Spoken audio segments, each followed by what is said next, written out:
And let me just tell you that these instant triggers are a game changer. Take a look at this. You hear that? That's pretty much like a mouse click. And this is the SCUF Reflex FPS in red. So I was kind of skeptical about whether to get the red one, but let's take a look and I'll let you know what I feel about it. As I can tell already, it's a very bold red, but it's not all red. It does have some black accents around the controller. So let's go ahead and take it out and take a look. And here is the Reflex FPS in red. It's actually quite nice, and I'm actually glad I went with the red. I had the choice of either blue or red. I think I made the right choice with going with the red and black colorway here. All right, let's take a quick look, see what else is inside. You have your instruction manual, and then you have this accessories box. Let's take a look inside. All right, you have your USB-C charge cable, as well as these two extra thumbsticks. One is a long thumbstick, and the other one's a short one. And they are both dome-shaped, as you can see here. All right, and here is the Reflex FPS in red, and it looks actually pretty nice. I'm pretty impressed with the red. It's a nice, bold red. It's really gonna stand out with your setup, and it does have these clear buttons. All right, and the main advantage of the Reflex FPS is that it's meant for FPS games as well as Battle Royale games. The controller has the instant triggers, the sound like a mouse click, as well as the instant bumpers.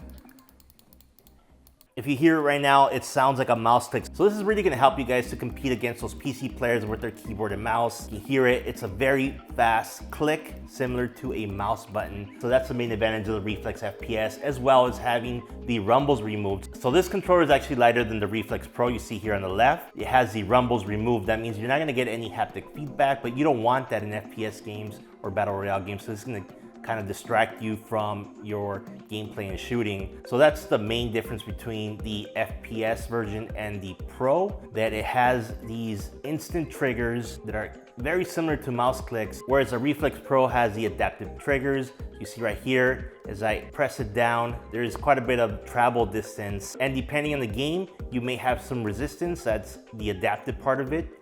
So with the bumpers, there's also a travel distance, and now we're gonna go ahead and compare it to the FPS. So you saw earlier how much it traveled when you press the trigger. These are instant triggers. Take a look at this.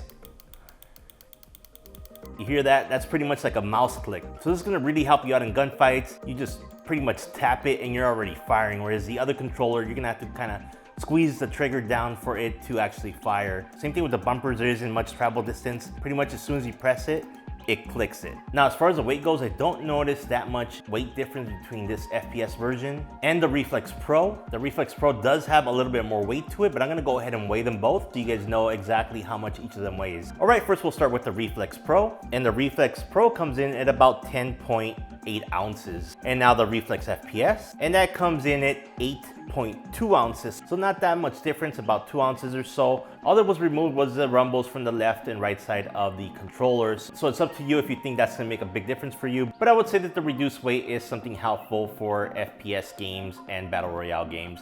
And of course, we don't need the rumbles for those games after all. Okay, and before I go further with the video, I do want to mention there's actually 3 different models of the SCUF Reflex. There's a Reflex Pro here, which came out first, and then there's the Reflex FPS. This of course has all the features except for the instant triggers and bumpers. Then the Reflex FPS version was released in the first quarter of 2022, and this is it right here. And this has everything that the Pro has except for the adaptive triggers and the vibration modules, which have been removed. And the FPS version comes out to be the most expensive version because of the added instant triggers and bumpers. Now, if you don't want to spend that much and you want to save some money, there is a third version coming out, which is just the standard SCUF Reflex.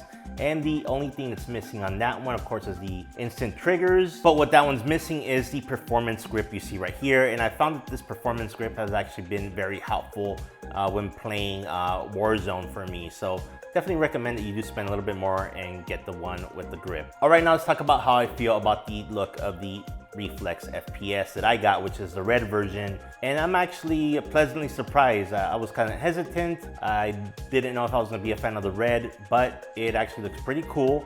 It does have the clear buttons as opposed to the solid black glossy buttons of the Reflex Pro that you see right here. So this comparison right here. And I actually do like the red and black colorway. It makes it look pretty cool in my opinion. Now the thumbsticks feel pretty good. They're a little bit on the stiffer side, but I'm gonna go ahead and compare this to the standard DualSense controller because I know a lot of people have asked me about that. And I can tell you that the standard DualSense controller, the thumbsticks are quite a bit more loose. So I don't know if it's just me using it over time, but I do feel that the thumbsticks are a little bit more loose. Now the buttons here feel pretty good when you press them. They have a good amount of resistance. And I did notice that the D-pad here is a little bit more stiff than the Reflex Pro, and it's a lot more stiff than the standard DualSense controller, but I think over time with use, it will loosen up. Okay, now let's take a look at the back of the controller and see if there's any differences between the FPS version and the Pro version. So here is the FPS on the right, and here is the Pro version on the left, and as you can see, they're identical. So yeah, not much difference there. Now I do want to mention that the SCUF Reflex Pro has been my daily driver controller for playing games on both PC and PS5. So I just want to mention you guys what I think about these paddles, and I think so far they're the best 4-paddle controller that I've tried. And comparing the paddles with the Hex Gaming Ultimate that you see here on the left. Now first of all, the Ultimate looks totally baller compared to the Reflex. So I think SCUF Gaming has a long ways to go in terms of customization. Now, if you do want to fully customize your controller, definitely look at the Hex Gaming controllers, but I'll talk about that later at the end. So before the Reflex even came out, I was using the Hex Gaming controller. First, I used a 2-paddle version that just had these paddles at the end. And then this Ultimate controller came out with the 4 paddles, and I knew I had to jump on that. And I'll tell you one thing, the outer paddles work beautifully. It definitely made a difference in my FPS and Battle Royale games. Now, where my issue lies with these paddles is the middle paddles you see here. So as you can see here, the middle paddles or buttons, whatever you want to call them, are slightly elevated. So that means whenever I want to use one of these middle paddles, I have to kind of lift my finger and find the middle paddle here, press it, and then come back to this position, which I kind of don't like doing. Now, the great thing about the SCUF Reflex is that the paddles are all there next to each other. The outer paddles are probably like my favorite position, and I use them a lot.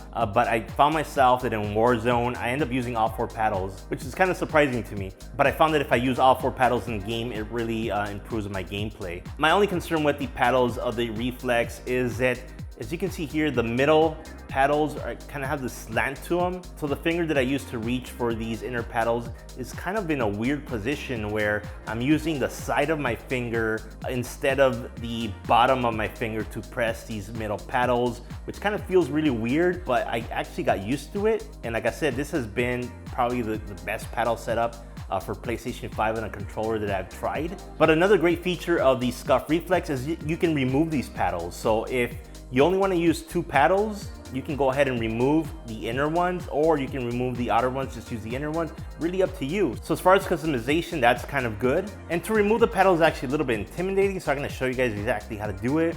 So first you have to remove the inner paddles, and then you can remove the outer paddles. So the best way to do it is kind of stick your finger under the paddle here, and you're gonna pull straight down from the controller. So I'm gonna put it in an angle so you can see it better, and there you go. Just pull it out just like that. And once you have the inner one removed, you can go ahead and remove the outer one. The outer one might be a little bit tougher to take out, but you can totally do it. Okay, so same thing, stick a finger under here, and you're gonna wanna put your thumb around here and put some pressure downwards, and then go ahead and pinch it and push it downwards. It also kind of helps if you wiggle it a bit, and I can feel I almost got it out. And there we go. So this is what the SCUF Reflex looks like with the paddles removed. And again, you can just leave the outer paddles if you want, if you just use 2 paddles, or the inner ones if you prefer those. But I'm gonna go ahead and put my paddles back. And now this time you go in reverse, you're gonna put the outer one in first, and then you put the inner paddle. And you can kind of see the holes in there where it goes. So the outer paddle goes in that hole to the right, and the inner paddle goes in the one on the left. And if we take a close look at the controller, you see that the outer paddle